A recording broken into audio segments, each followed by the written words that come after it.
Hey. No, please. Hello, everybody. Have a seat, please. How we all doing? Yeah, you promise? I'll hold you to it. Well, I'm doing okay too, except for this cold.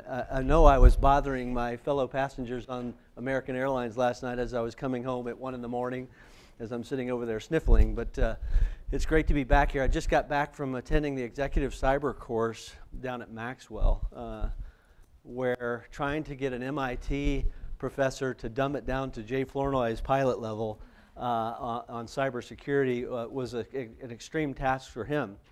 But it was a great way to educate senior executives throughout our services, both military, on the military and the civilian side, on just what vulnerabilities are out there as we look for innovative ways to get after these types of things. And so I really appreciate everybody being here today. This is exciting. The idea about the Tech Talks is to actually get our folks who are actually doing it, in there, in the grind every day, getting after the boss's priorities. And as you know, he's stated that we're going after these 5 major priorities right now. And so I really appreciate you guys taking the time. I know we have you come talk to us quite a bit up on the third deck. But this is an opportunity to educate the entire workforce on kind of where we're going and give you an opportunity to ask questions and clarify things that you may have heard, rumor control, all that kind of stuff. This is that opportunity. Very similar to what we do when we do our TRANSCOM show. So I'm going to cover a few things here. The boss has identified these 5 major items, and that's going to be sprint to the cloud, big data, the TMS, the Transportation Management System, the Defense Personal Property Program, and the Global Operations Center. And most of you have heard about most of those things, and if you haven't, we're going to educate you a little bit on those today. Some of the initiatives may be familiar to you and others not as much. The intent for this afternoon's Tech Talk is to introduce the capabilities to each of these initiatives that can provide the command and to you, because they'll only be as useful as we make them, right? These are going to be incredible tools, but only as useful as we make them, and we make them work for all of us. Over the next 90 minutes or so, each of the initiative leads will spend 10 to 12 minutes or so talking a little bit about their particular subject area, and then we'll take 2 or 3 minutes to have them answer questions from the audience. And I've got a few prepared questions here that if we're not getting any from the audience, since I've never had a problem with these audiences of getting questions, so I'm looking forward to great questions so we can get things clarified. But before we get started, I want to ask each of you, you were handed a sheet of paper when you came in. I want you to fill out the top section of that survey if you don't mind. And if you'll take just a couple of minutes to do that, I appreciate it. This survey is going to help us better understand how much we've heard about the mission critical initiatives so far and how we can better communicate about them in the future. And so that's the whole idea, is to make sure that we are talking up and down this chain to ensure we're all on the same page as we move forward through these very important initiatives. So if you'll take a few minutes, if you've already done, I'm getting some head nods going. I did my homework already. I'm good? Okay, good to go. All right, wonderful.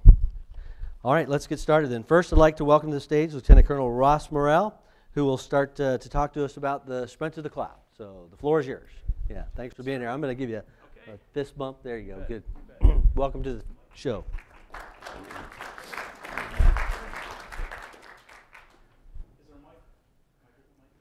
You should have a handheld there. There you go. Thank you, sir. And thank you, everybody, for the opportunity here to talk to you about the sprint to the cloud.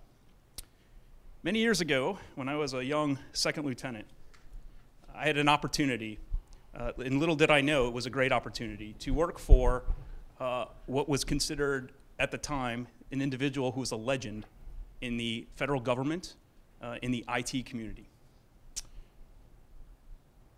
I wasn't happy about my first assignment. It was Montgomery, Alabama. But that turned out to be one heck of an assignment.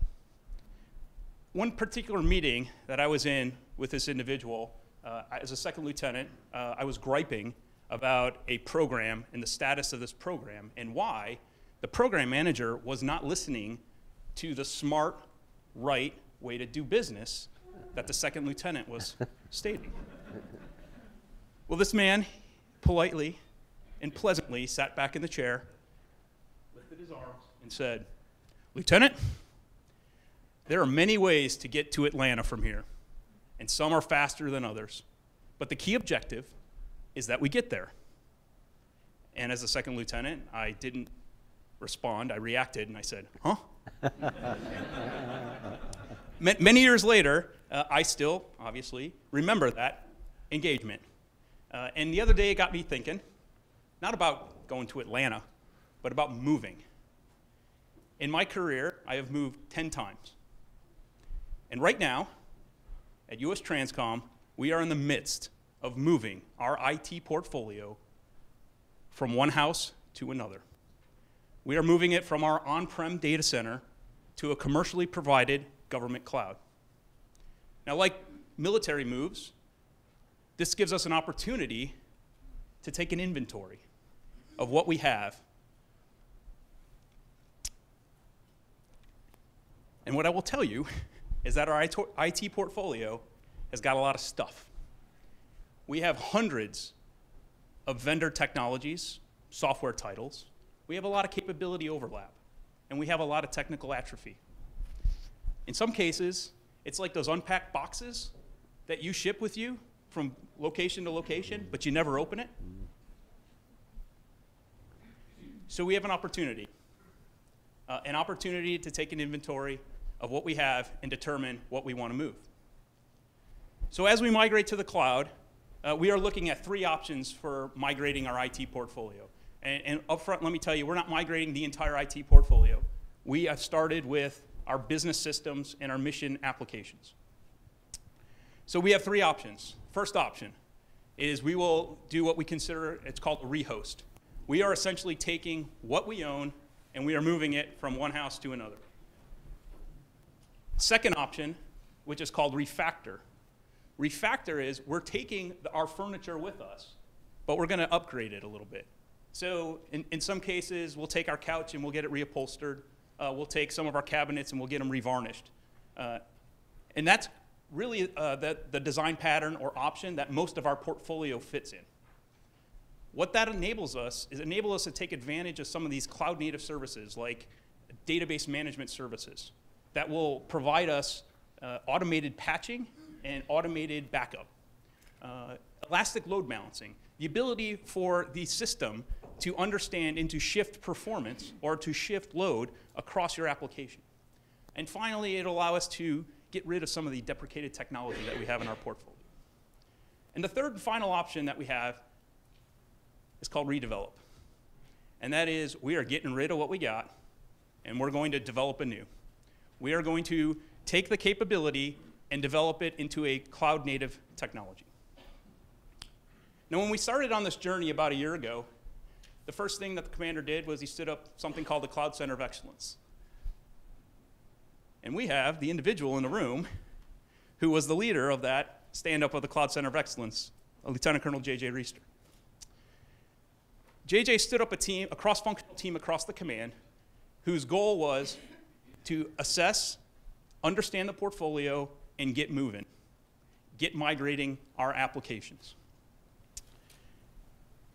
So in some cases, an individual in our organization, our CCOE would say, it really feels like we're some of those early explorers of North America.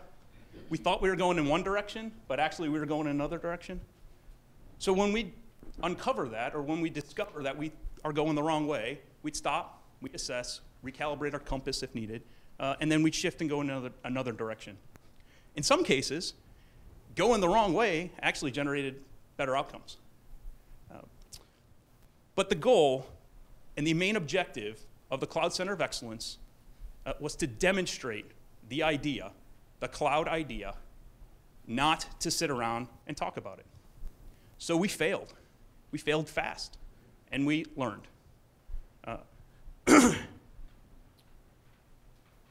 So here we are today. We're about a year past from the stand-up of the CCOE. And the DoD still does not have an abundance of guidance for us as to how to do this business, how to stand up into a commercially provided government cloud. So we get very comfortable being uncomfortable. Or, as Larry Page from Google would say, you have to be uncomfortable to be relevant. There's a talk by a guy named Astro Teller, and he leads a company, it's a subsidiary of Google called X, and it's Google's Center of Excellence for Failure. And people actually get rewarded for failing. So if you have time, I'd say take a look at that. It's a really good talk. Okay, so what does this mean? What does the cloud really mean to you? The cloud is nothing more than an enabler. It's an enabler to outcomes. And I would submit that 4 of the 5 initiatives up here are enablers. They allow our Global Operations Center, our functional communities, and our customers the ability to generate those outcomes. So just moving our portfolio from an on-prem environment to a cloud environment isn't good enough. We have to be able to change and deliver those outcomes. And that's the real challenge of what we are doing here today. So I go to slide 2.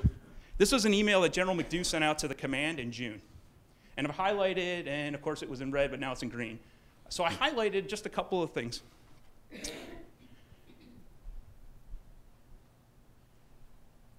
Doing things different. So what can the cloud provide us today that is different? So one of the key enablers that the cloud provides is automation. Automation will allow us, it will relieve the burden of a lot of the mundane, repetitive, administrative tasks that we perform on a day-to-day basis. If I were to ask you, what frustrates you the most about your day-to-day activities? Why do you do what you do? Is there a better way? And I'm going to say, if your boss is the source of your main frustration, I don't think any of us can help with that. But think in terms of processes. How many processes have we developed that were developed for short-term fixes that became permanent? Processes that at one point in time were legitimate, but now have become outdated. So think back to those unpacked boxes that you continually move with you. Is there a better way to do what we do? So what does automation do for us? These are our core themes from the team in the cloud. And a friend of mine, Snehal Antani, will tell you that you need to create a programmable enterprise. You need to deliver services, not servers. And finally, you need to measure failed customer interactions. Those are key drivers to creating a successful enterprise. So what does this look like? As we employ automation, what ends up happening is we reduce our cycle time to deliver capability. What that allows us to do is experiment more. It allows us to create a feedback mechanism with our customers so that we can get continuous integration, continuous delivery of capability that doesn't take anywhere from 6 to 18 months. So let me go through one example of how automation is going to help us in the cloud. One big thing, or one big blocker that we have for delivering capability in the federal government is a risk assessment. One of the main drivers in the DoD, and one of the things that we have to accomplish, is called STIGs. So if you have an application, in order for you to get that application through a risk assessment, you have to apply something that's called a DoD STIG. It's a technical implementation guidance. It is a mandate from the DoD to do. There are thousands of STIGs. In 2016, the command had a cyber readiness inspection. The command, in preparation for that inspection, conducted 400,000 STIG checks. So what I'm going to show you here is that most of these STIG checks are done manual. Right here, just to do one server, 36 man-hours. We have thousands of servers. So think through that. 400,000 checks, manual. So what are we doing with the cloud? What are we doing as we move our portfolio? We're automating that. And so what we are doing is we are automating all of these STIG checks so that what takes hundreds and hundreds of man-hours to do will now take minutes. We are shifting compliance to the left, and we are delivering capability faster so that the warfighter can get the capability that they deserve and that they need. And what we're also doing is we're unleashing trapped capacity. We are freeing up a scarce resource, our number one resource, which is all of us, to do the things that really matter. So if we look at the command priorities, we can put some context around what the cloud brings as an enabler. And so I just highlighted a couple things from each of the priorities, just to get some context. One concept that we are looking at is something that we're calling whiteboard to warfighter. And what it is we're looking at shortening down that delivery cycle so that we can deliver requirements in 45 days. 45 days. So we're working on a couple of items with AQ and J54. And what I'll tell you is that we delivered our first capability with J54, and it took us about 90 days. And what we realized is that we didn't necessarily go in the right direction. So we are reassessing. We're pulling the team back together, and we are actually going to deliver the capability that the warfighter needs, not what they want, what they need in the next 45 days. So what we're doing is we're pulling teams together from across the command for short periods of time. So think your functional, think your operator in the Global Ops Center, think your developer, think your engineer, think your finance person, your contract. We're bringing all those folks together for short periods of time to deliver capability at a rate that the warfighter requires it. And if we don't do this, this is what will happen to us. We will become irrelevant if we continue to deliver capability in 12 months, if we have compliance requirements that take us another 12 months or 18 months to deliver because every process is manual and you cannot repeat that process. It is not designed in a manner that is consistent. And this is something we can't have happen. Said a different way, we can't afford not to change. Or more eloquently,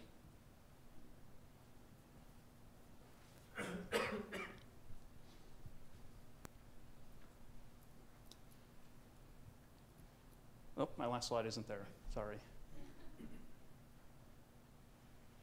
So to wrap it up, we need all of you to help us to deliver the outcomes that are required for our customers, our warfighters, and for our nation. Thank you very much, and I will open it up to questions. Questions for us?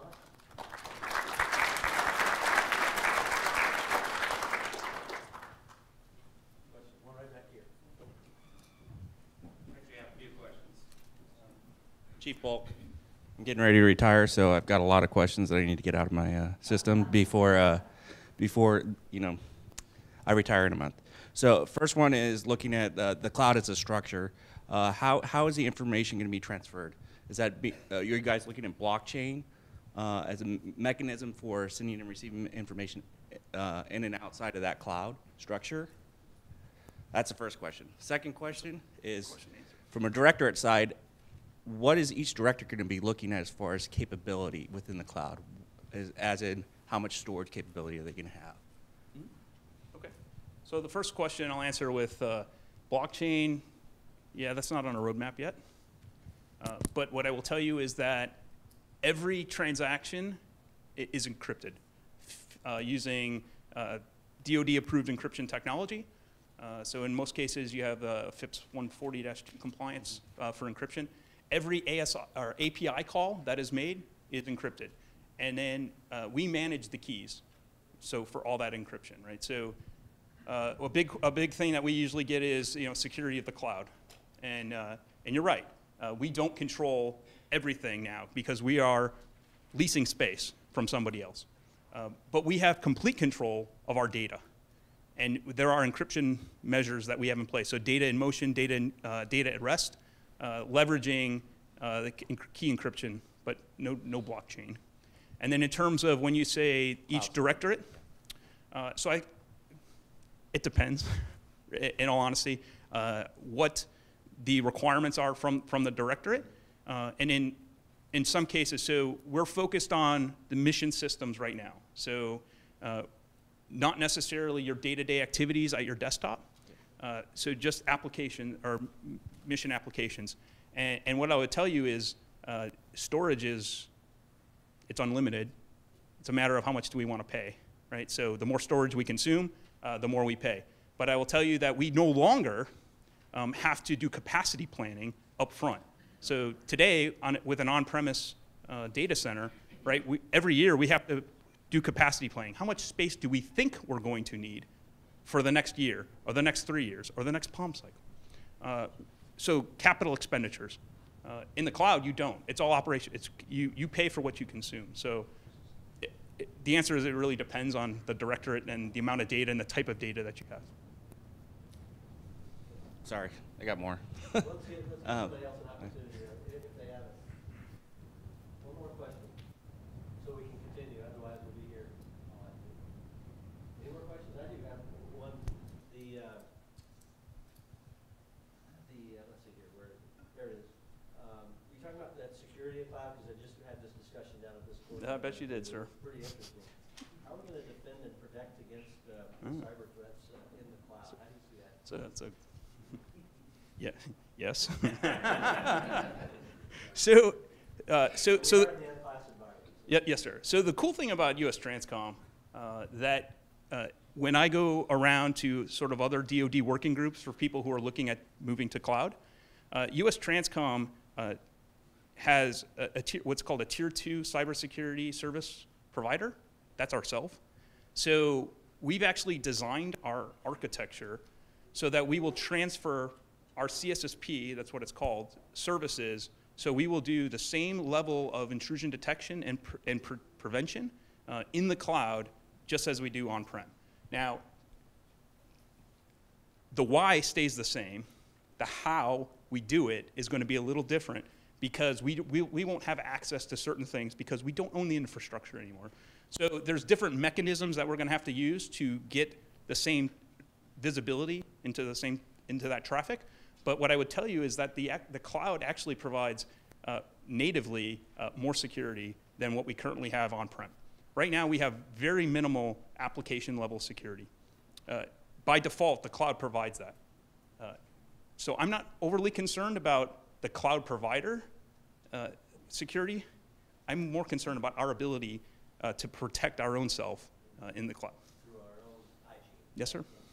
Okay, thanks. Well, I appreciate that. Yes, sir. Thanks a lot, Ross. Okay, next up.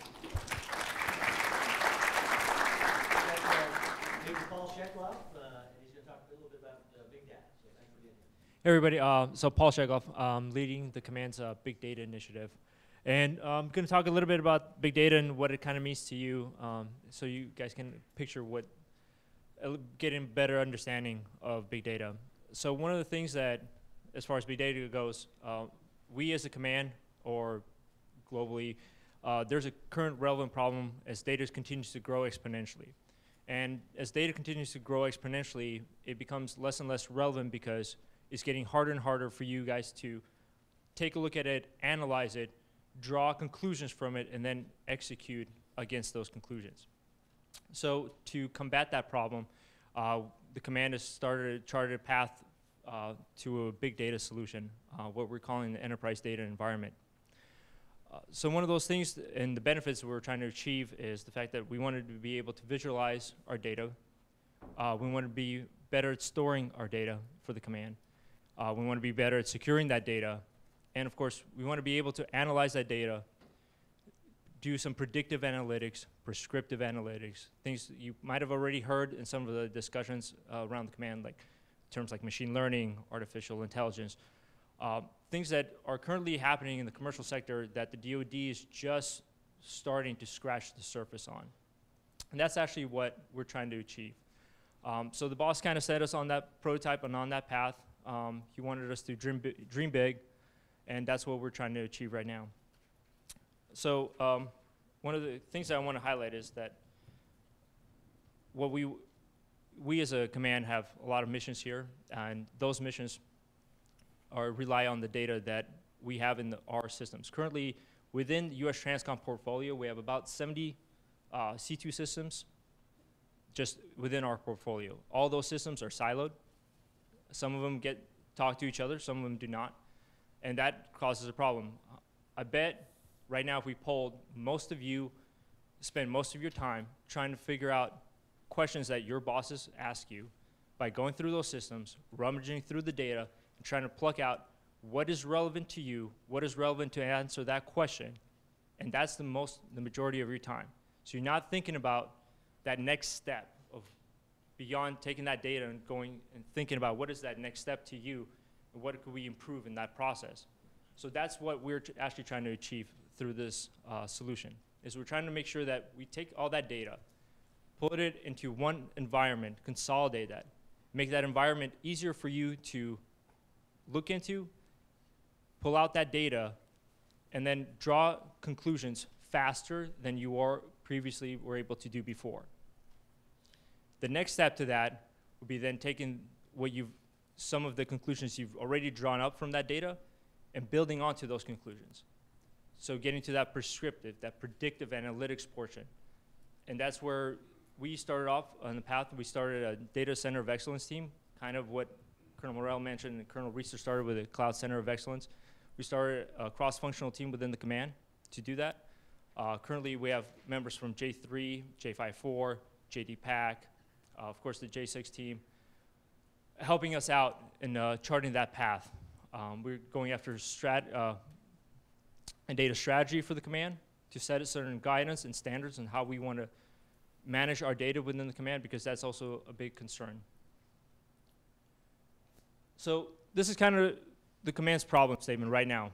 This is what we briefed to the commander before, and this is true right now, and true for us, true across the government, and it's also true across commercial sector as well. So this is not unique to USTRANSCOM. However, what is unique, the commercial sector is addressing this problem now, and we're just trying to scratch that surface.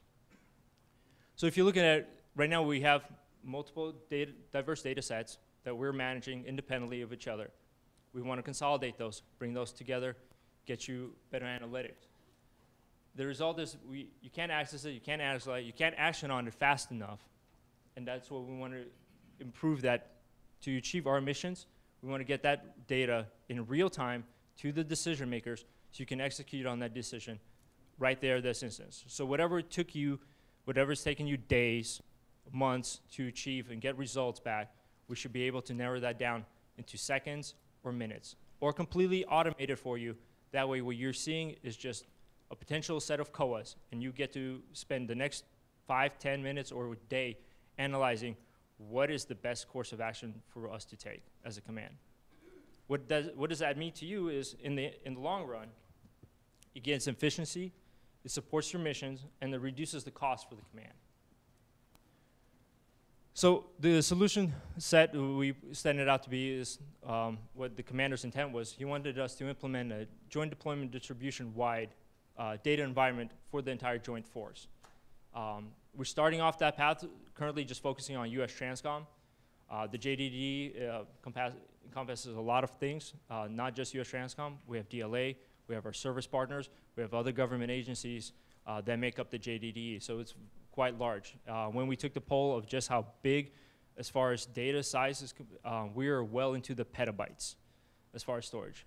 Trying to do that kind of storage solution on premise within our data center would cost the command millions and millions of dollars just in hardware costs, and we're not even talking about operating air conditioners and the electric bill for that. So we are moving that kind of thinking for the Cloud Center of Excellence, and they're moving into the cloud. We're putting this data as well into the cloud, and this environment is going to be in the cloud where we're getting pennies on the dollar as far as storage is concerned. The next step is what the boss was really highlighting about, is the plan to achieve machine learning and artificial intelligence. So I think one of the examples he's used before is that he's went to Amazon, one of the Amazon warehouses, And as he was walking around and watching the Amazon warehouses, there are robots that are delivering packing material for folks to pack up and ship out your shipping. Well, what the nice thing about big data and that kind of problem says is that when you look at that, he was able to see the machine realize which of the packers had more capacity to box up your items and ship them to you, and they would divert boxes and the supplies and the goods to that individual, and kind of shift the load and capacity around autonomously of a human input. That is kind of what we want to achieve within the command. Some of you, another great example, I'm sure most of you have actually have a Netflix account. Raise hands. Yeah, okay. Have you noticed that as you continue to watch certain movies, Netflix kind of starts teeing up certain things for you? It's like, hey, you watched like 10 rom-coms. Here's another suggested rom-com for you. And not personally, but anyway. But that is the kind of machine learning. That is that next evolution of technology. That is what we want to achieve. We should be able to do that in-house because folks already in the commercial center have figured it out for us. All we're trying to do is leverage that kind of thinking, that kind of mentality across the command. So for the command-wide, we started down this path. We are currently doing a prototype contract. That prototype contract is about 120 days in length. One of the things we've highlighted within that contract is the vignettes. Those vignettes were developed within the command, within the functional teams. One of them is focusing on air refueling. Another one is focusing on workload forecasting and cargo movement fidelity. Another one's focused on sea lift capacity. And the last one's focused on patient movement. These are all relevant problems within the command. These are problems that you guys are probably familiar about, have contemplated over the years. We've wrestled with those problems for years and have not made a lot of traction of movement. So we're looking at the idea that bringing that data, bringing those elements, bringing that machine learning, artificial intelligence mentality to problem solving will deliver the solutions to those vignettes. So in the end state for this, by moving the data into the cloud, we're going to achieve better security, more resilience, increased effectiveness, and greater efficiency by leveraging more accurate, consistent data across the command to achieve our, across the JDD and achieve our mission sets. The goal here, of course, is to get data at the speed of war. So you're making decisions at the right time, at the right place. Some of the key takeaways that I'm looking from you, and this is a kind of pass from the boss to you guys. During one of our last briefings to the commander, he mentioned that as we were briefing his vignettes, he came back and said, hey, those aren't quite the ones that I was looking for. And kind of scratched our heads and we're like, well, I don't understand. The functional said this is kind of what they were looking for. He's like, yeah, but that's not achieving my big data plan. So we took a step back and said, okay, what did the boss mean by that? Well, he said, dream bigger. And by bigger, he wants you to stop thinking of just the way we currently do business. Stop thinking of what you currently do and start thinking, how would you rather have it done? What can we deliver to you right now? What do you not have right now to help you achieve that next level of thinking? How is it, stop spending 80% of your time trying to mine for data, trying to figure out where that data is, trying to put it all together, and start flipping it around so that 20% of your time is spent on figuring out what that data is, and 80% of your time is now thinking of, what am I going to do now that I see this data, now that I understand it? What else can I bring together to get that next level of thinking? How can I automate this? Is there a process that we can improve on right now that takes the human out of it? Maybe the machine will tell you, like, here's the best way to pack a ship. Here's the best way to pack that aircraft. Maybe this is how many aircraft you truly need to move this amount of cargo. Or this is the date you want to leave based on the weather that we're seeing, based on the traffic patterns I see on the road ahead, based on the weights, based on the fuel capacity, based on the cost of that fuel. here's the best way for us to move all that cargo to the customer or to the warfighter in the most efficient, timely manner. That kind of thinking, that kind of forward thinking is what we want to do. This is the kind of problems we are looking for you guys as the functionals to come back to us and talk to us about that. Tell us, hey, here's kind of what's eating my lunch today. I'm spending days, weeks, months trying to just get this information. Come back to us, jot those problems down.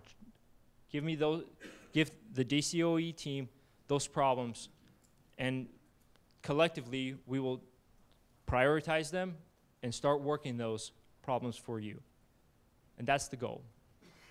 The other big one is, and you kind of some of you might have been there for Dr. Peter Aiken. We brought him in earlier in the year to kind of speak to the command about the value of data as a strategic resource. A lot of people just realizing right now data is important. It's more valuable of a commodity than people realize. And this is the best way to leverage that commodity. So with that in mind, make sure you start sharing that data. Don't start building that fiefdom. Don't start saying, how many of you have spreadsheets on your computer that are just uniquely yours? And you're like, this is mine. I developed it, and I'm going to keep updating it daily. Rather than doing that, allow the machine to do that for you. Tell it, plug it in, this is the data I'm looking for, and have it teed up somewhere on the website, and it updates it for you automatically. Every day you just come in, you click on that folder, and it's already updated. Or you click on that website, that view is already there for you. And it's shareable for everybody else, because what is important to you, you might have solved your friend's problem in the building next to you, or in the cubicle next to you, or in another directorate. Or taking that data that you've already developed, taking it with somebody else's development, combining them to you, we're getting new insights and new visibility into something we've never seen before. And that's kind of the intent. That is my big takeaway for you guys. Any questions? Questions for Paul? Come on, don't be easy on it. Sir. First off, I'd like to say thank you for taking this on. All of these are huge. But so from my perspective, fast forward a little bit, one of the issues that I think many of us have as we try to secure our information in today's environment, there's this tension between performance and security, right? I often talk about one being at the North Pole and the other being at the South Pole. So there are trade-offs. And what do you guys see as we move into both of these, the cloud and the big data environment? What's the best way to look at performance versus security? And that's a wide open question, but I'd just like to hear your thoughts. Yes, sir. So thank you for that. I think one of the best things that we've done as a command, and Colonel Reister and Colonel Morrell can probably echo my sentiments with this, the inherent capabilities of the cloud environment allows us the scalability to achieve efficiency and improve functionality. So as far as performance goes, I think that it'd be as big as our piggy bank wants us to be. So if we want to get a result within a fraction of a second, what is your desire for that result? How fast do you want it? The cloud environment has the capacity to do that. It can scale up to that desire. So I think that's where, as far as the environment where we've chosen to move our data, our systems, allows us to do that and achieves the performance. And I think Colonel Morrell kind of highlighted a lot of the things for security. We still remain the CSSP within the cloud. There's a lot of things that for our big data environment, which is also going to reside within the USTRANSCOM's GovCloud presence, is inheriting a lot of those securities. Now, one of the things that I will talk to is uniquely for our solution, the platforms and the technology we're partnering with the companies from Silicon Valley that we're partnering with to do this prototype. Those companies have also built in additional security sets that allows you to actually limit to the user or to the individual user groups what kind of data they can view or operate on or manipulate.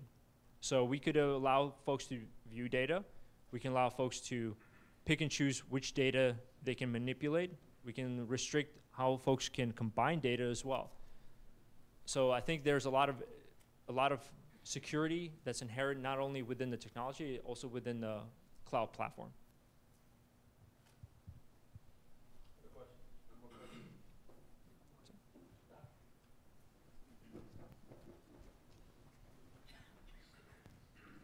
Robert Sly, the command historian. You mentioned tying in such things as weather, et cetera. How do you tie in our commercial partners in their vessel availability, their aircraft, weather conditions, legal requirements, things like that, plus past data, and make it so you can plan a shipment? Well, thank you. So so once again, I'm going to go back to kind of speak a little bit of the technology that we're looking at for the solution. One of the key things that we actually highlighted within the prototype is the fact that we want the technology to be able to tie into multiple data sources. And one of those things is actually commercial. We actually put that in the prototype. You must tie into an outside commercial data source. So whether that's the Waze app, Google Map, the weather app, whatever it is, that data is available, it's streamed live. Now the question becomes as to when we sit down with the functional team to develop the functionality and seeing how we want to progress that case, we will have to figure out, do they want weather patterns included in that? If that is the case, we'll start putting those in and that will become part of the decision matrix for the command. Ingesting data is not going to be that big of a concern as far as the solution goes. I think the key thing is to be as all of these, what you've highlighted is actually more of a, how do we design the new business process? What are the things we are looking for as far as when how we currently do business versus how we want to do business? If we wanted to now start including, which I don't think we do right now, and the functionalists can correct me please, we don't look at traffic patterns right now when we plan a shipping movement. If you choose a mom and pop's trucking company, you're not gonna look and be like, okay, mom and pop shop, here's the best traffic route from DC to Texas. We don't do that. We can't forecast based on that how fast that truck is gonna get to its final destination. But we can, and we might want to. That's a decision that the functional community needs to make. I think that's a business process that we need to now look at and analyze. How do we want to do that? How do we now want to do business? What information is relevant to us to make that decision, to make it more cost effective or to achieve a better result? I hope that answers your question. Okay, thank you. Thanks, Paul. Thanks, sir. Appreciate that. Absolutely. Okay. All right, next up, we'd like to welcome Senior Master Sergeant Jessica Combs to the stage to discuss the Transportation Management System.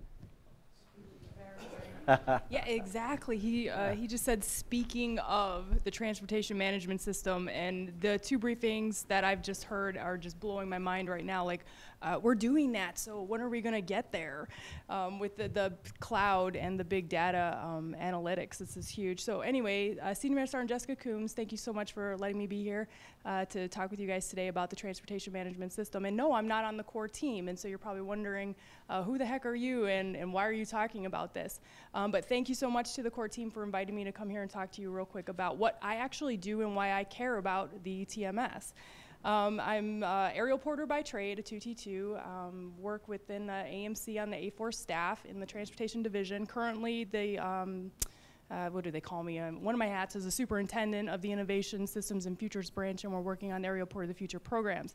That's how we got into the TMS lane and wanted to figure out what TRANSCOM's doing and all these interesting things that are going on over here as far as innovation. How are we going to make logistics better, faster, stronger, more relevant at the speed of need, and can we get our data and our information and the services, quite frankly, to work together to be able to do this. So thank you so much again for letting me be here to do this. I have a few points that I want to go ahead and cover today during this to let you guys know where TMS is and where it's going. But I think it's important to know how I got here. And just last week, we brought the Telesto contracting team onto the installation. And we've welcomed them, and we briefed the TMS core core team led this, of course, and they invited us to come along and brief and welcome and let Telesto know what it is that TRANSCOM does and why it's so important to DoD, national security, logistics, supporting the warfighter worldwide. We did this, and through the first couple hours of briefings and getting them to know us while we're getting to know them and the project management plan and how things are going to go, we had the components. They had the components brief, AMC being one of them, and SCDC and MSC. And in these briefings, they were providing a very, obviously strategic overview of the mission sets, how they do it, how big it is, how awesome, and SCDC has some amazing slides. I was super impressed with them. And they gave a lot of really important information to the team, as did MSC and AMC as well. And right before I spoke about the aerial port, which I'll get to in a second, our AMC TACC rep talked about these really amazing numbers and things that AMC does on an annual basis for TRANSCOM and how we are the transportation in the transportation management system. And he gave some statistics to just kind of put into perspective and provide scope for the contractors who, again, have no real concept of what we do and how big it actually is. And the briefer had provided information such as, 85,000 patients are moved annually on AMC aircraft, and that's a big deal. And they showed a picture of that being half of the Scott Trade Center filled with fans rooting for a Blues game. And I was like, wow, that's impressive. That's a lot of people, right? I'll bring that to a close in a second. He also provided numbers such as 7 million tons of cargo moved annually on AMC aircraft, and that's a big deal because we know you're moving stuff that you need, that your folks need, and you've all been in that position too, I'm sure, on the receiving end of that cargo. So that's a lot of cargo. And then they also, and the picture that went across with those with that number was 6. That's the equivalent of moving 6 of the St. Louis arches. I was like, wow, that's, okay, that's interesting. The last number that was presented there, and which was leading into my opportunity to speak, was there was 156,000 whatever sorties. And I said, wow, that's what I'm talking about. 156,000 plus sorties annually. And then they said, oh, and here's Sergeant Coombs, she's going to talk about the air mobility support structure. And I was like, okay, that number means something more than just scope and perspective and what we're moving, how many people we're moving, and what you can visually represent. That's 150,000 times that a piece of paper or a data point or some sort of information or an answer to a question is going to change hands, that the TMS is now going to be able to facilitate to do a big data analytics, pull the weather or the traffic patterns type of analysis and to provide COAs.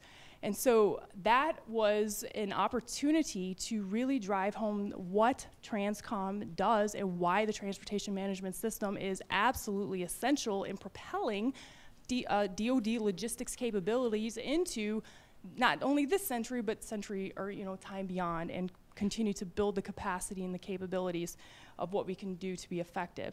So as the air mobility support system representative to discuss the pointy tip of the spear, if you will, perspective with our Telesto our team, I introduced them to terms such as the air mobility squadron and the contingency response teams, and help them to understand that there's all services. I might be in an Air Force uniform, and there's hundreds of them just like me sitting out in aerial ports all over the world right now waiting to receive this cargo. But the important part there is it's not just us. It's not for us, by us. It's for our commercial partners. It's for our countries in need, wherever we, our little pop-up aerial ports during contingencies or humanitarian aid scenarios where we're there to help. We're not there to be slow. We're there to be faster. We're there to be more accurate. And TMS is an opportunity, is a program that's going to help us do that. And for the joint folks in the room, again, thank you for letting me be here. But you probably recognize this as your ADAGs or your joint inspectors or your passenger terminal folks. We're the ones, hopefully we're telling you yes at all times and everything's good to go and thumbs up, and that's not always the case. And TMS is going to be able to provide us a huge capability with handling the information as it comes in from your UTCs, your UMOs, your unit move officers, to kind of already give us that data picture that we need with the accurate inputs that we needed, or the opportunity to already have the questions formed or answered prior to aircraft hitting the deck and K-loaders moving and people pushing pallets on the planes, or your folks doing that yourselves. What we're looking for within TMS from a functional perspective, go ahead and let you know what they're doing.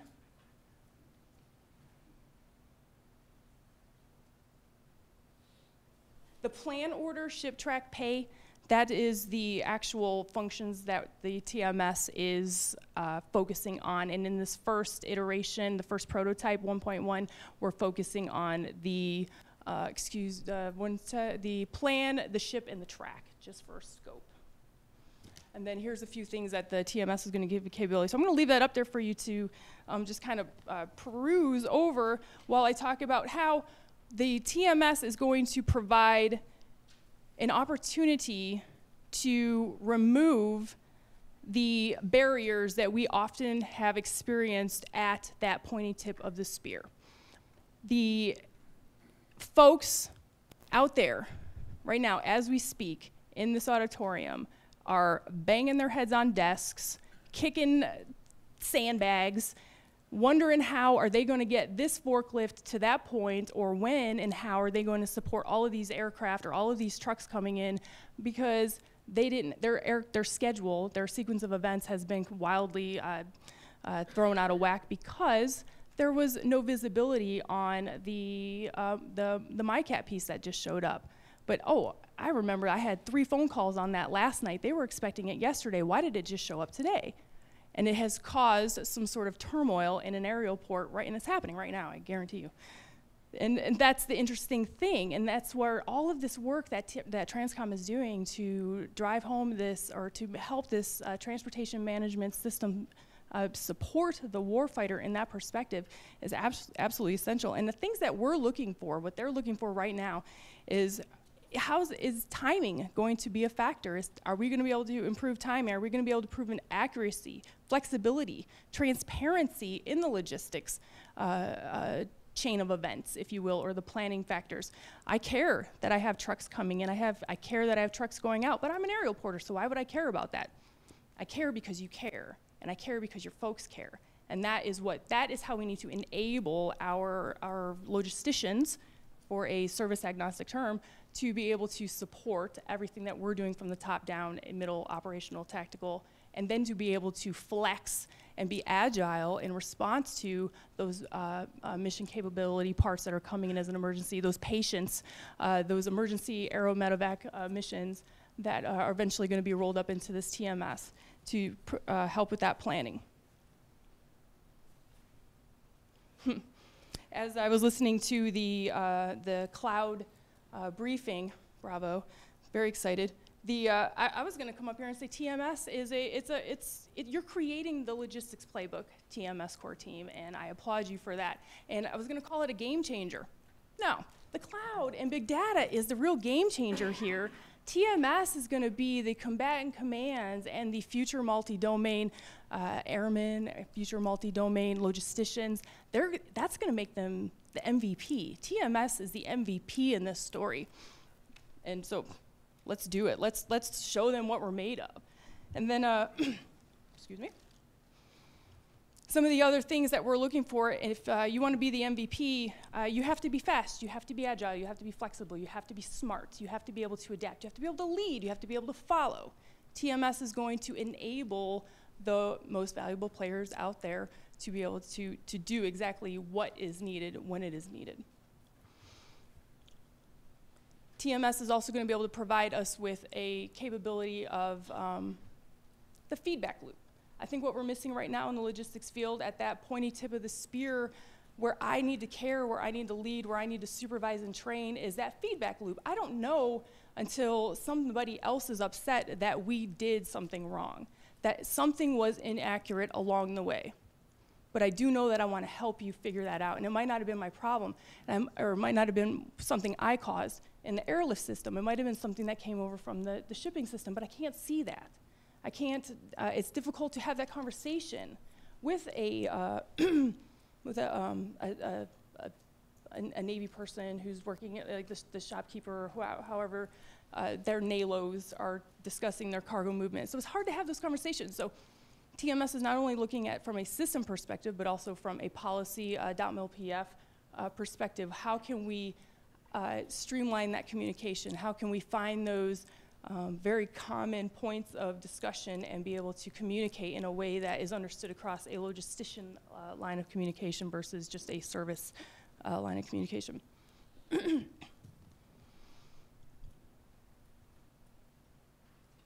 And that's going to be key. And I think the big data briefing, sir, I think you touched on something that is very significant, and we'll get there with TMS and others who believe in TMS and what it can do and bring and how it can help, is a centralized logistic planning function with decentralized logistics execution. And that is, again, that's going to be the makeup of your MVP team, a whole team of MVPs. That's just going to be amazing. And also brought up Amazon. Some of the things that we often ask ourselves as logisticians is, we have to operate in a world of many unknowns, many questions, many, how am I going to respond to this if this happens? There's a lot of what ifs in our world. And one of those is, if I can sit at my house very comfortably in my slippers, whatever, and order something that I need for my home or for my children on Amazon, and I can literally watch it, plan, order, ship, track, and pay, why can I not do that within my own DoD logistics system where I'm responsible for ensuring that we're getting bombs to where they need to go so those bombs can be on target, et cetera, and MREs and tents. And so if Amazon can do it, I believe we can too. And I know that the TMS is a piece of that. And we're going to get there. We're going to get there, and that's how we went into the TMS talks with the core team. And I'll leave you with this perspective. There's millennials out there that understand what we're doing better than we understand what we're doing. They know how to get there faster. They are going to embrace it quicker than we will.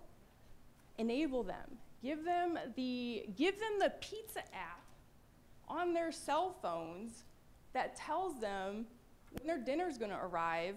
They can literally watch it change colors across the screen, but they can't look at their boss or their commander or the young specialist with 5 trucks there that MCT sent over, and he's on a schedule, and say, I know when my plane's going to land, and give you the 15 pallets of HESCO barriers that you need to go fortify an outpost. Let's give them that, and TMS is going to enable that. Thank you very much. After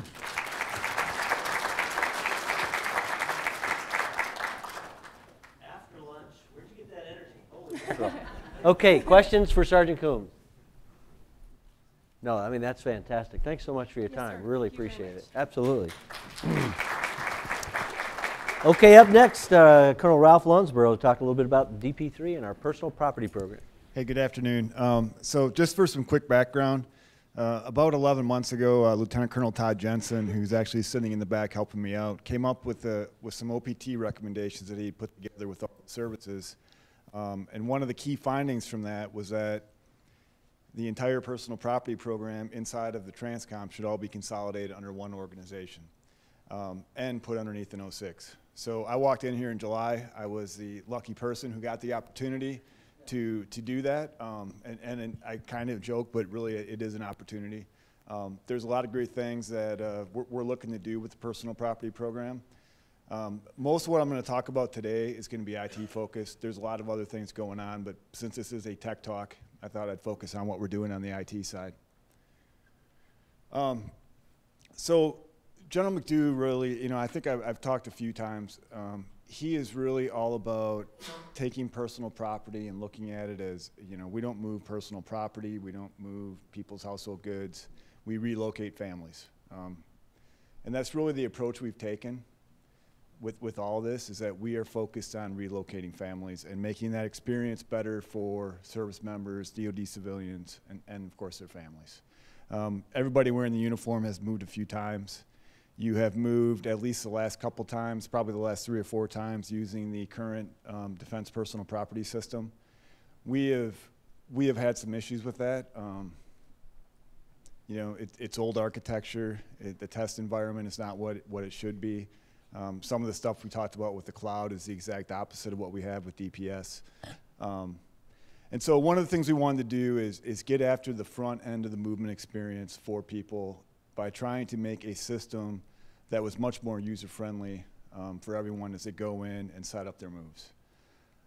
So Defense Digital Services came in. They're helping us lead this effort on a new prototype we're doing. If you don't know who they are, they're guys that wear skinny jeans, they wear hoodies, they're young, and they're on the cutting edge of technology. They really are. They're brilliant people who really understand this stuff better than I ever will or could hope to understand it, but I am getting a lot smarter than I ever thought I would be on how IT systems work. And you know, they come in for a couple years from the commercial industry side, specifically to do these types of things, and then they leave and they go back and do what they do. So great opportunity to get into this. And so really what we're looking at trying to get is a more user-friendly platform for people to come in, figure out what they need to do, actually work through it, mobile-friendly, all the things that we want to get a system in 2018 to do those things. So I could stand up here and talk a lot about what the system's going to look like and all that, but what I really wanted to do is kind of run through. So in December, we started to build this new system. We made the decision late last summer, maybe even in September, and in December, we actually started building it. So that's pretty rapid for how we typically work IT systems in DoD in general, right? So what I'm going to show you right now is kind of where we're at. Actually, and this is, to be honest, this is already a month old. So we've progressed beyond this, but this is a static kind of display of what I'm going to show you. So how this is going to work in the future, when service members or civilians get their orders, the orders will automatically import into this system. There will be a new login.gov is the name of the system. It's run by GSA, where you can actually go in, set up your login.gov. You can log in from anywhere, right? You can log in from your phone. You can log in whatever once you set up the account. Your spouse can do the same thing. You can have your kids do the move for you if you want. I wouldn't recommend it, but you could do it. So you're going to come in. The orders are going to get imported. You're going to get a click on your phone that says, hey, your orders have been imported into the new, My Move system. Please go in and set up your move. So, next slide. What'll happen? You'll get in, you'll log in, and this page will come up, and it'll show, your name and where you're going and the dates that you have to be there by, and just kind of go through the details. So you'll look through that, make sure everything's correct. You'll say, yep. You'll click yes, and you go to it automatically go to the next page. You'll look through your contact information, make sure all that stuff's correct as you set up your move. Go next. Then you'll get to this page, right? And what we're doing right now is this is a minimally viable product, right? We're going to continue to develop this, but what this system does, and it's already in the cloud. We're using agile processes to develop it. So you'll come in on June 1st. We're really looking at personal procured moves and just household good moves domestically on select lanes, right? We're going to make sure this thing works before we put 10,000 people in it and find out there was a glitch somewhere. But you'll come in, and it'll kind of give you pros and cons on different moves you can set up and how you can set them up. You can do it all yourself. You can have the government do it all completely, or you can do some combination of the two. So we're going to pick some combination of the two. You'll then go in, and it'll have you set up your main household goods move, right? So you'll pick a date, go June 8th. It'll show you kind of what all the pick pack and all the pack time is ahead of that, the date you actually move, how long it's projected to take to get to your next location if you're going direct, and then when your stuff could actually be delivered. Next slide. So you'll do all that. You'll verify that you have the right location, put all that information in.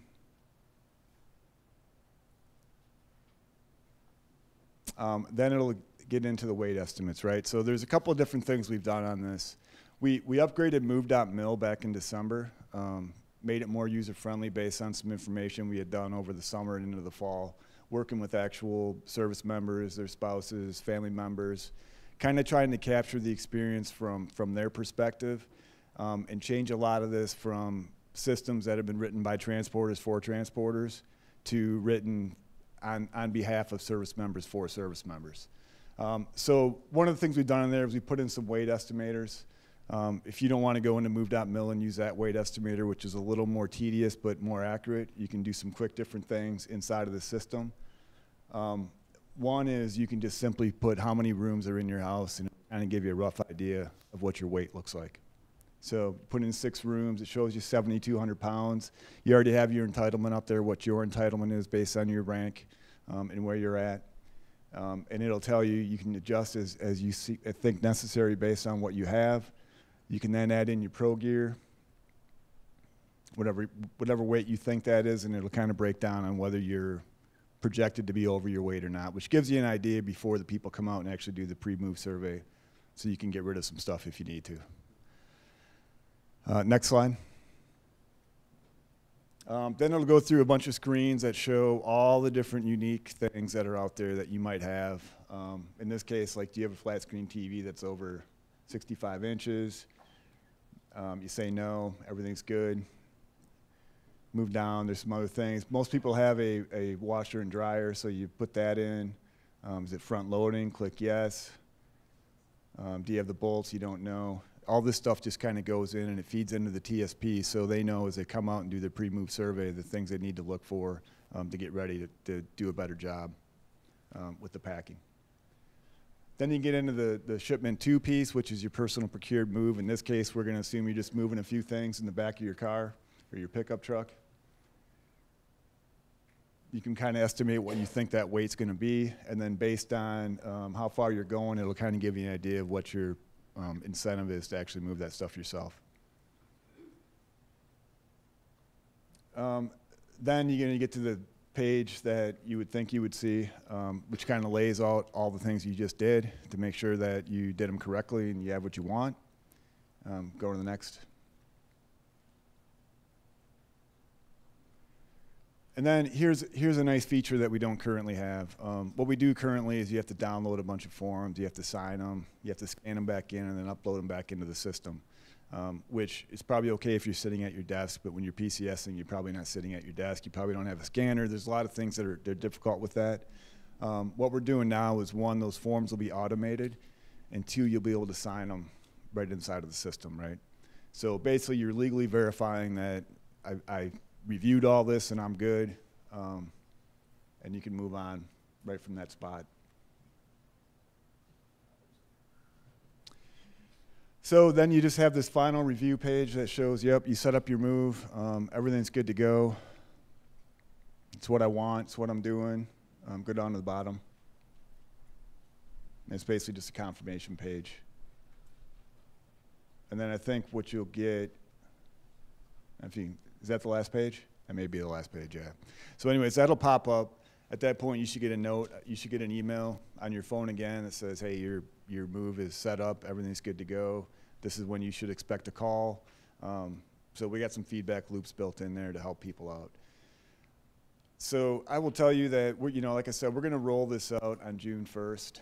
We're going to continue to develop this over the next few months. Even after we roll it out, the intent is, with the new agile process that we're using, we can make adjustments on the fly. Of course, it's in the cloud, which helps us a lot with the test environment and other things that we don't currently have in the current system. So, even once we start this on June 1st, we're going to continue to develop, and we'll probably keep going until this eventually replaces the system that we have today. So pending any questions, that's the main thing we're working right now with the personal property system. For everybody to know, obviously the service chiefs are very concerned about this. The Air Force and the Navy are going to be the initial folks that are stepping up that we're going to test with prior to peak season and through the peak season. And I think it's going to be great for our families as we continue to refine this as we go along. So we don't anticipate this actually being full up and running until after what? The next? So I don't think that we are going to replace DPS anytime real soon. So we're going to continue to use the old system probably for the next couple years.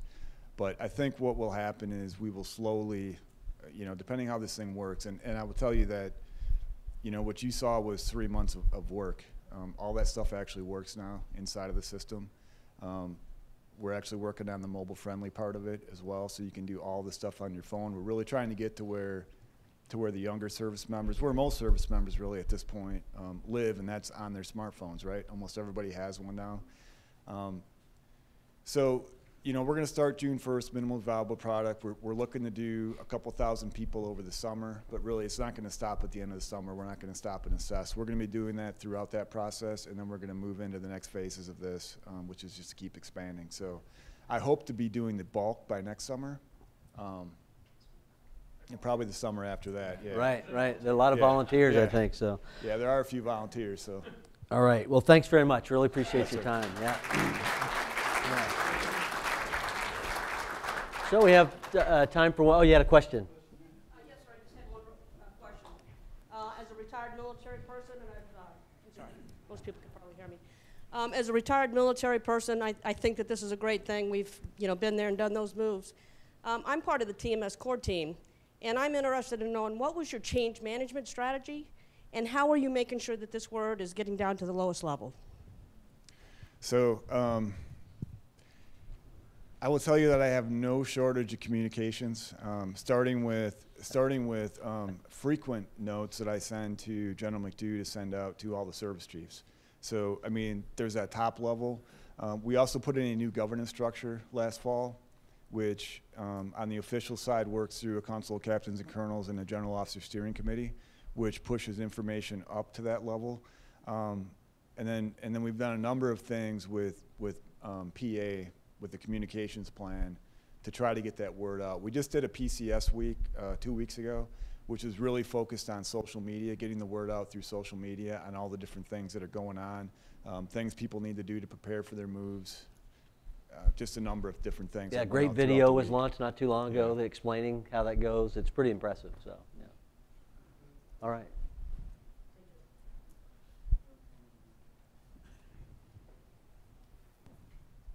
Hi, as one of the fossils in the room, I remember all the paper forms that were associated with moving. And even 2 years ago, not quite, maybe 3 years ago when I moved here, the carriers still had the same paper forms I first used in the late 70s. So how far along are the carriers in this particular process on the back end of all of this activity? Yeah, so we are working closely with the TSPs to one, get their input, and two, work with them with different interfaces that we have. So we're trying to build an interface with them right now, and that's one of the things we're doing. I will also tell you that out in the field, we have a diverse group of carriers, right? There's 900 of them altogether at different stages. But my last move coming here last summer, the person had an iPad. Everything was on the iPad. We reviewed it. He emailed it to me. I signed with my finger right there in the house, and he emailed all that stuff to me, and we moved on, and there wasn't a single piece of paper exchanged between any of us. So some are there, some are not quite there yet, but they're getting there. So, and it saves them money too. So I think more and more they're seeing that there's technology that helps them on the paper side. So, well, thanks a lot. Really Yes, appreciate it. This is exciting stuff. Yeah. Okay. This is all about leadership. Had we waited and studied this, all of these things, had we sat around and waited till the 100% solution, we would never get there. So you got to start in order to get somewhere, and each of these teams has done that. So up next is Colonel Ben Robbins to talk about the GOC. Thanks, all right. Sergeant Coombs. Thank you. a lot of familiar faces in here. So I've learned a couple things already today. One, I probably shouldn't be wearing skinny jeans if I have those in my closet. But two, we're all sharing a lot of the same words. So let me set. I'm going to start with the scene setter first. And I know this is the last briefing, and we'll get you guys out of here, but informed. First, this picture was kind of given to us as a template to start from, but I didn't change it because the pictures we always have at TRANSCOM are the airplanes and the ships and the ports. But as we were operationalizing stuff and moving to head out and support the warfighter, we got to remember this is where it's going. I don't even know if that guy's American. Maybe. I don't even know if that aircraft's American. Probably. Maybe it's a Navy helicopter. But this is a reminder that as the JDDC and the supporting combatant command, we're going to be asked to go everywhere and anywhere, anytime. All right, so next slide. So like I said, scene setter. I am the Ty Previtt 2.0. For those of you know Ty Previtt who retired, I inherited this when I walked in last summer. So what you see, this is Hurricane Irma rolling up the coast of Florida. This is Hurricane Jose. He's pitching out to the east coast, out to the Atlantic. Was really worrying us going up to the eastern seaboard. What you don't see over here is Hurricane Harvey. That's already devastated Houston. And oh, by the way, what's not even on the map is what? Hurricane Maria, about to hit Puerto Rico. So the questions we were answering or asking as the commander was coming down to the floor, as we were standing there in the pit at the D-Dock, and we're all huddled around in a unicorn shape or the horseshoe shape, unicorn, that's not all right, is what's my status? What's going on? Okay, what's happened? What are the implications? And as the result of that, what are my options? Instead of asking the questions, or what it should be is, okay, here's what happened, here's what will be your implications, and sir, here's your option before, here's your option during, and here's your option afterwards. And here's what's happened afterwards. You get the nuance, the little slight tweak of reacting versus being proactive in the environment. So, and I can take questions on some of the examples that happened here. If those of you that remember Beaumont and the ships that got stuck behind the bridge and the one that got stuck outside, or the fight and the development process that MSC and MARAD, for those of you that are mariners, know that for the Navy, when you have these kind of events, they sortie their ships. But for MARAD and the civilian ports, they hunker down and keep their ships in the port. But those ships are part of the reserve fleet. That General McDough, if there's an O plan, has to be able to respond to those ships.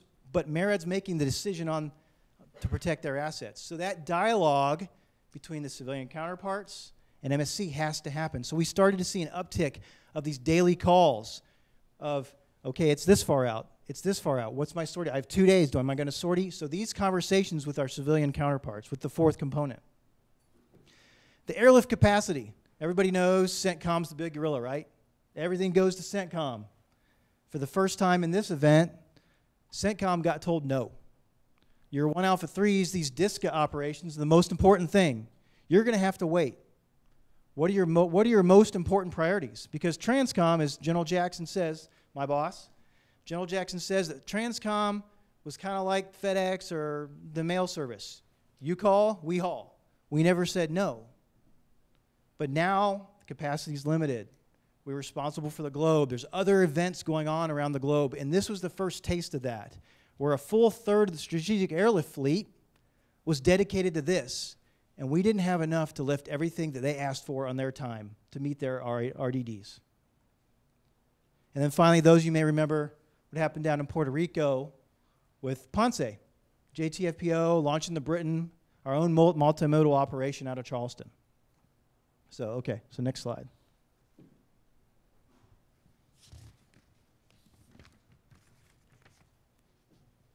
So the problem statement started in June, before I even got here, when General McDough invited Major General Bentz to come out with his roles and responsibilities, JPT. They looked at the roles and responsibilities, the organization, the processes, the culture. And they key you on this word right here, align. And these other three words, trans-regional, multi-domain, multifunctional, TMM.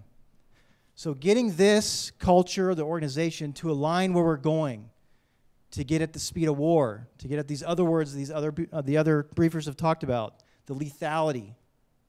That's where we're going in this environment, and we got to be able to keep up with it.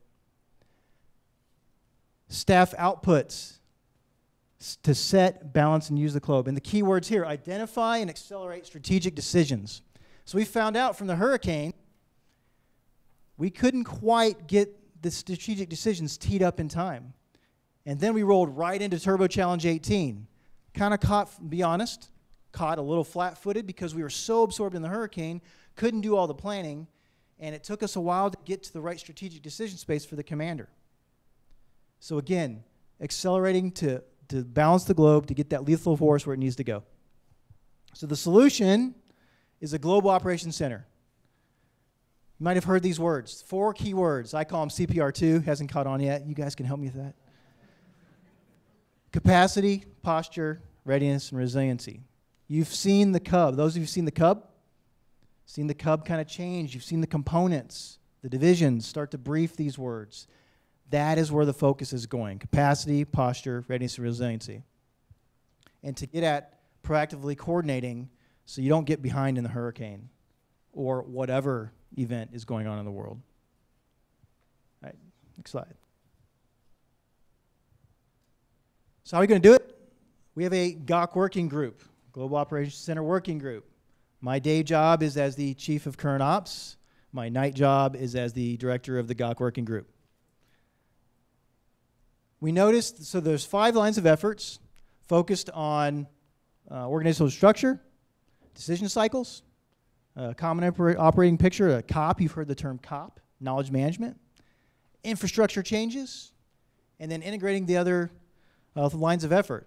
The ones we're really interacting with closely right now are TMS and big data. What we realized is in the org structure that we have a current ops and a current ops and FU ops. So that we're doing the day-to-day, my guys are doing is the monitoring, the execution. If there's any problems with it, we flip it back to FU ops, who's still involved in the 6-month planning piece all the way to the current ops. We didn't have the true J35 future ops planning. The 6-month, the 2-year horizon to plan and shift. We see that big spike of air refueling or airlift in October and March of every year. Who's getting after that? To fill that gap with a true J35 function. So that's one of the pieces that are key to that. Also in that J35, in that space, and along with that long-range planning, is a commercial branch. We have our AQ, but who's got the touch points with the ops centers of UPS, FedEx, Atlas, if they have a cyber incident? The closeness, the alignment with our 4th component, just like we have the alignment with the TACC. How are we operationally aligned with our 4th component for those touch points? And then the second piece of the org structure, flashback to the hurricane, flashback to Turbo Challenge 18, we always put together JPTs, doctrinally JPGs now. So the first thing you do, you have a crisis, put together your JPG, you invite everybody sits in a room, led by a major lieutenant colonel, and they brief the commander every day.